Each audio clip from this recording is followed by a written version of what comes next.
Hello दोस्तों, good evening. कैसे हो आप सब? आशा करती हूँ मैं आप सब बहुत अच्छे होंगे। जैसा कि हमने लास्ट क्लास में पढ़ा था, हमने सरस्वती पांडे की किताब से जो पढ़ा था, जो मैंने आपको लास्ट क्लास में बताया था, तो हमने इसमें पढ़ा था वैदिक संस्कृत के बारे में। तो आज हम पढ़ेंगे मध्यकालीन आर्य भाषा में। पहले हमने पढ़ा था प्राचीन भारतीय आर्य भाषा, तो आज हम पढ़ेंगे मध्यकालीन आर्य भाषा। तो मध्यकालीन आर्य भाषा में है पाली, प्रथम प्राकृत। पाली का अर्थ बुद्ध वचन होने से यह शब्द केवल मूल त्रिपिटक ग्रंथों के लिए प्रयुक्त हुआ। पाली में ही त्रिपिटक ग्रंथों की रचना हुई। त्रिपिटकों की संख्या 3 है। कौन कौन से? ये है सुत्त पिटक, विनय पिटक, अभिधम पिटक। बौद्ध धर्म के प्रचार प्रसार के उद्देश्य से सम्राट अशोक के पुत्र महेंद्र त्रिपिटकों के साथ लंका गए। वहां लंका नरेश वटगामनी के संरक्षण में थेरवाद का त्रिपिटक लिपिबद्ध हुआ। पाली भारत की प्रथम देश भाषा है, ये याद रखना है। पाली जो है भारत की सबसे पहली जो है देश भाषा है। तो मध्यकालीन जो भारतीय आर्य भाषा उस टाइम जो पाली है वो हमारे देश की क्या है? प्रथम देश भाषा है। तो इसमें सुत्त पिटक साधारण बातचीत के ढंग पर दिए गए बुद्ध के उपदेशों का संग्रह। इस पिटक के अंतर्गत 5 निकाय आते हैं, ये भी याद रखना है। ये है दिग निकाय, मध्यम निकाय, संयुक्त निकाय, अंगुत्तर निकाय, खुद्यक निकाय। इस तरह के ये जो है 4-5 हमने विशेषकर वैसे ध्यान रखने हैं। ये किस में आते हैं? सुत्त पिटक में आते हैं। तो मैं आपको खास खास पढ़ाऊंगी।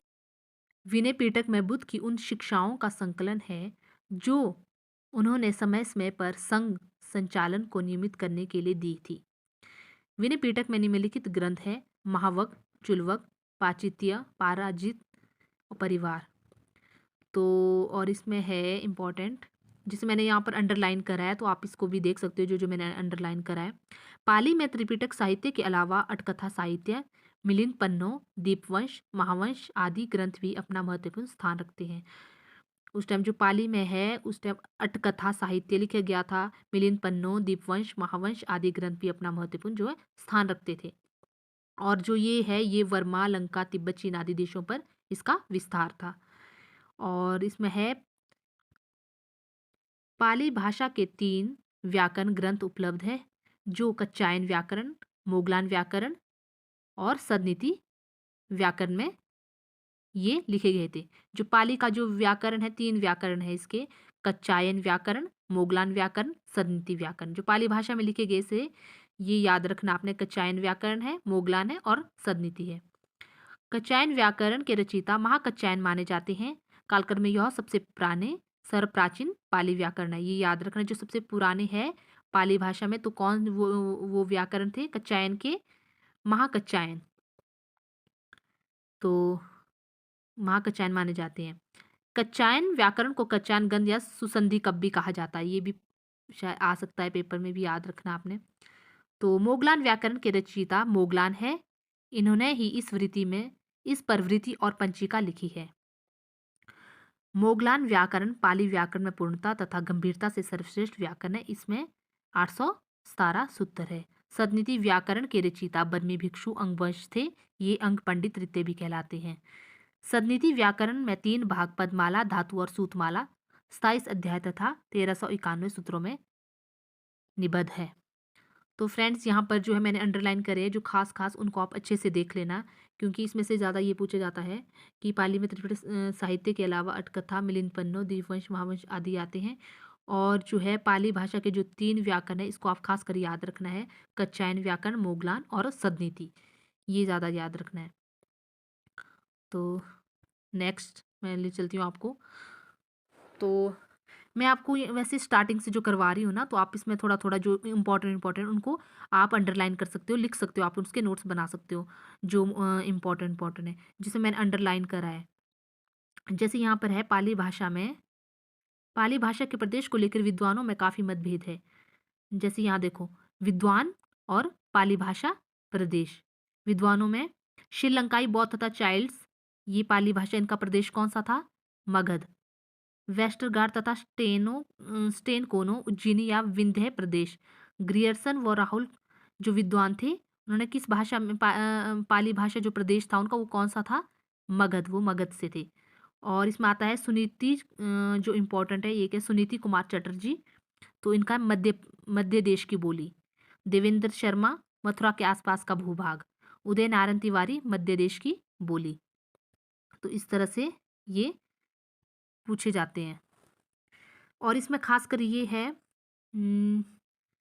पाली की वर्ण संघटना या ध्वनि।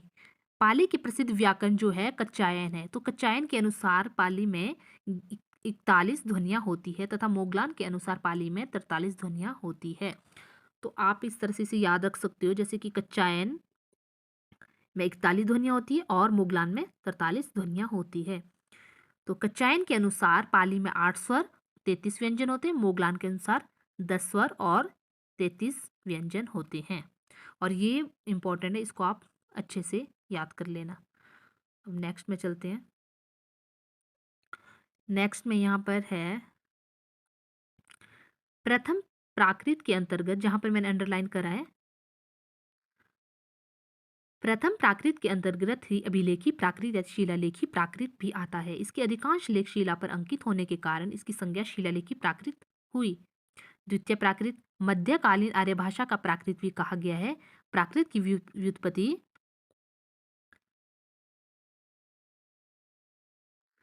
प्राकृत द्वितीय प्राकृत मध्यकालीन आर्य भाषा को प्राकृत भी कहा गया है। प्राकृत की उत्पत्ति के संबंध में 2 मत प्रचलित है, जो निम्न है। नंबर 1, प्राकृत प्राचीनतम जनभाषा। प्राकृत की उत्पत्ति संस्कृत से हुई, ये याद रखना है। और द्वितीय प्राकृत में प्राकृत प्राचीनतम जनभाषा है और प्राकृत की उत्पत्ति संस्कृत से हुई, ये इसमें याद रखना है। और नेक्स्ट में चलती हूँ आपको।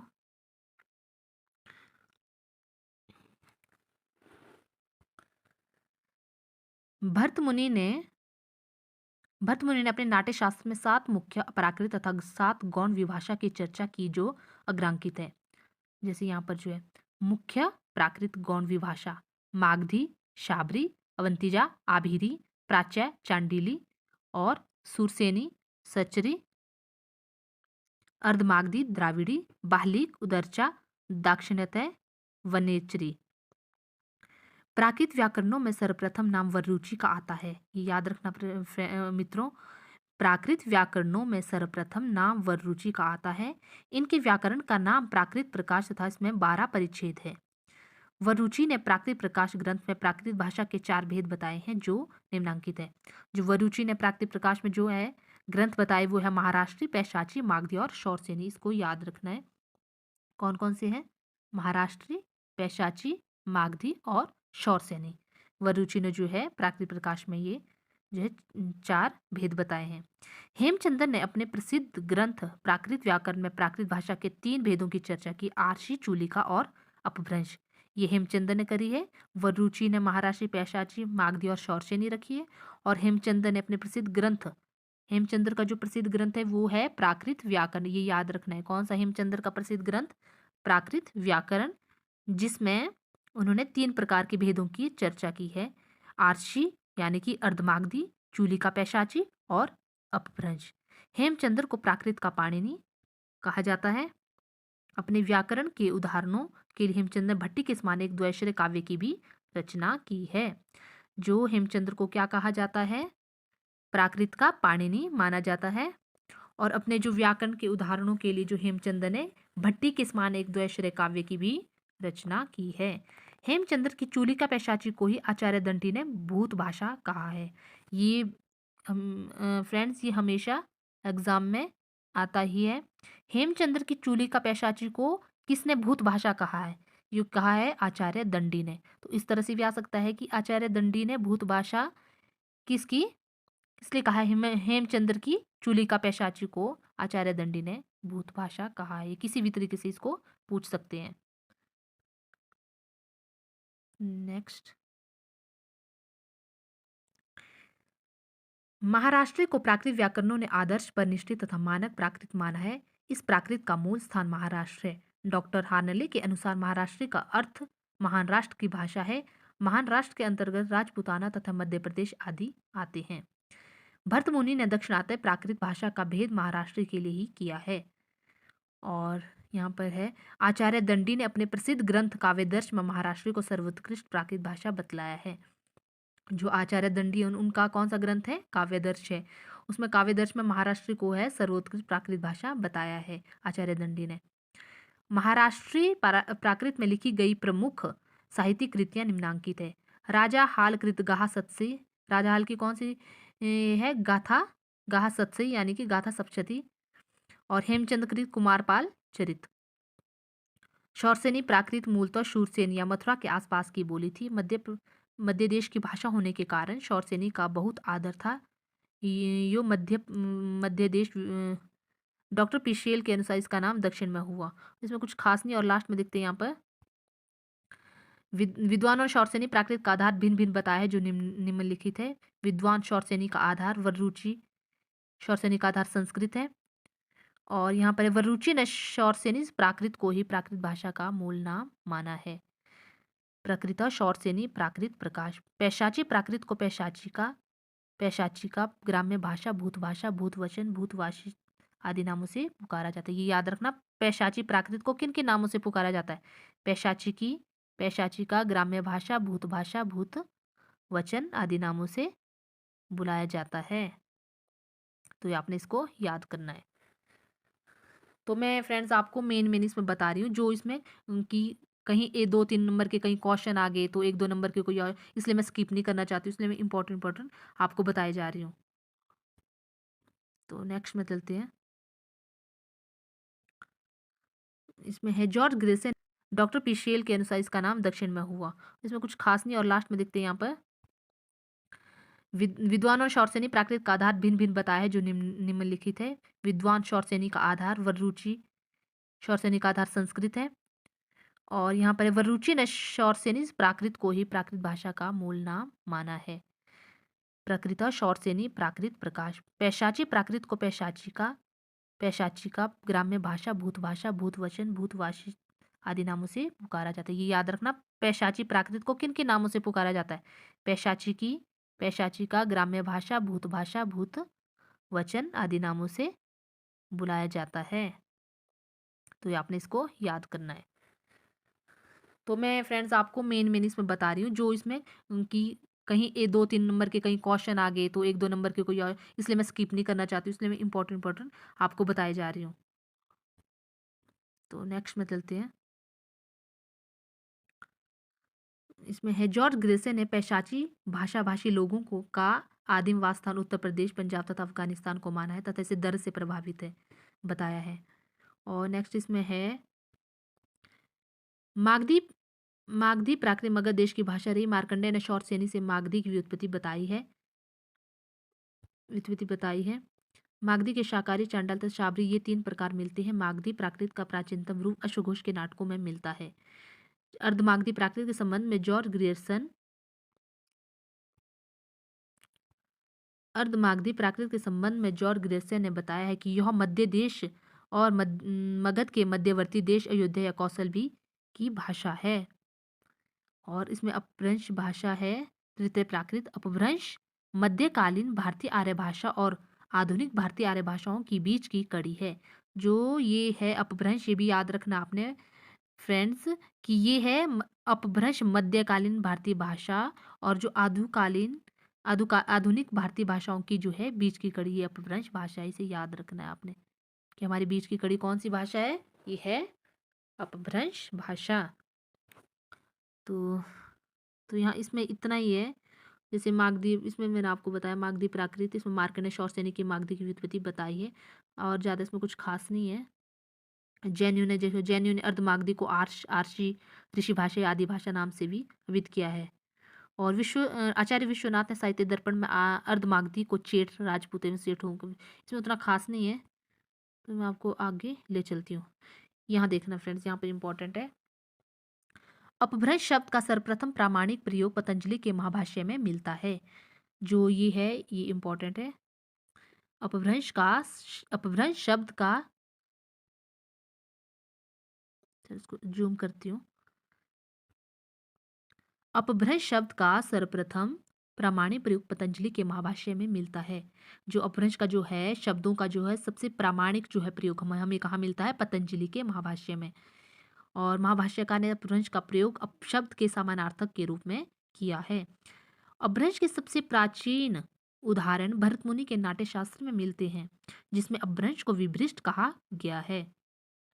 जो अपभ्रंश के जो सबसे प्राचीन जो उदाहरण हमें कहाँ मिलते हैं? भरत मुनि के नाट्य शास्त्र में मिलते हैं। और ऊपर ऊपर पूछा गया अपभ्रंश शब्द का जो सबसे प्रथम प्रामाणिक प्रयोग किसने किया? पतंजलि के महाभाष्य में मिलता है, जो उसका प्रमाण मिलता है।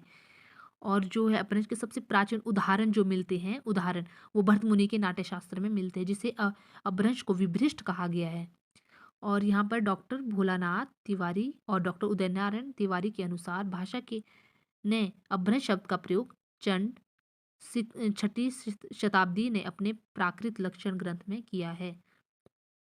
आचार्य रामचंद्र शुक्ल के अनुसार अपभ्रंश नाम पहले पहले बल्लभी के राजा धारसेन द्वितीय के शिलालेख में मिलता है। ये भी याद रखना, ये भी आ सकता है कि रामचंद्र शुक्ल के अनुसार किसके अनुसार ये लाइन आएगी? जैसे अपभ्रंश नाम पहले पहले बल्लभी के राजा धारसेन द्वितीय के शिलालेख में मिलता है, जिसमें उसने अपने पिता गुहसेन को संस्कृत प्राकृत और अपभ्रंश तीनों का कवि कहा है। ये फ्रेंड्स इंपॉर्टेंट है, इसको आप याद रखना। कहाँ चला गया?